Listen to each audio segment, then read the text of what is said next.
Let me show you why this sprinkler head wasn't working. Can you see it? No? All right, let me get a little closer. Do you see it yet? Yeah, there it is. And like, here's a whole nother sprinkler. I'm just gonna go ahead and set right on top of it. That's another 4-inch sprinkler there, and we're just breaking the surface. So that sprinkler is at least 3 inches under the surface.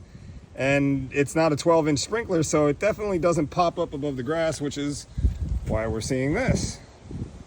All right, let's get that thing out of the ground and put in a brand new pop-up so we can water this area.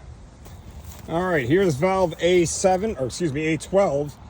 That's the old valve, that's the new valve. I'm gonna take this one apart and I'm gonna put all the parts to that valve in that valve now. All right, there's the new valve, the rest of it, the part I didn't use. There is the new valve parts on the existing valve here on the property, and that's all the old parts I pulled out of it, including that circle too. All of that, including the solenoid. All took it out, or took all of it out and replaced it with all of those new parts. Let's go turn the water on and test it.